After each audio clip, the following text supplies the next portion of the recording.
రాజు ఊర్లో అందరూ ఏటేటో మాట్లాడుకుంటున్నారా?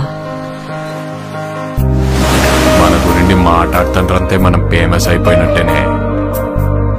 ఒరే నీకు నాకు ఏదేదో ఉన్నట్టు మాట్లాడుకుంటున్నారా? ఇప్పుడు ఏటత్తవే? అందరు ఎలాగ మాట్లాడుకుంటారు కదా, అది నిజం చేసితే ఎలాగుంటదా అని. ఈ శివరాత్రి పండుగ నుండి రాజుగాడే మన తండ్రి. మనం పెళ్లి చేసుకుందామా? ఇక్కడున్న 3 నెలలు నా 9 నెలలతో సమానం. అంటే రోజుకి 3 రోజులు లెక్కరా. వద్దు రాజు, నువ్వు ఇంటికి వెళ్ళొద్దు. అనగుండుకే నేను వదిలేనే.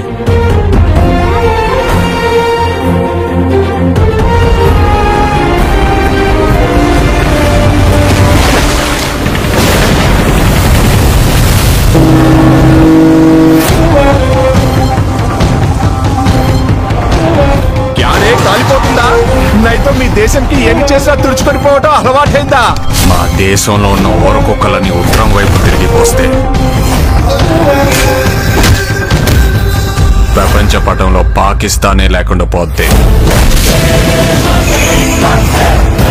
మా యాసని మాత్రం ఎట్కారం చేస్తే రాజులమ్మ జాతరే.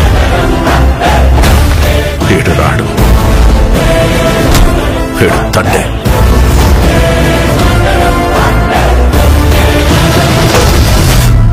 ఏడు సముద్రాల అవతలున్నా ఎత్తుకొని మరీ లాక్కొచ్చి ఇక్కడ పడేస్తాను. ప్రమాదమని తెలిసిన తన మంది కోసం ముందు కడిగేసినోడే తండ్రి. తండ్రిలంటే ఓనరా, లీడర్. రాజు నీకు ఏడు నీళ్ళతో స్నానం చేయడం ఇష్టమా, లేకపోతే నాతో ఉండడం ఇష్టమా? నువ్వు నాకు 7 నీళ్ళతో స్నానం చేయించడం ఇంకా ఇష్టమే.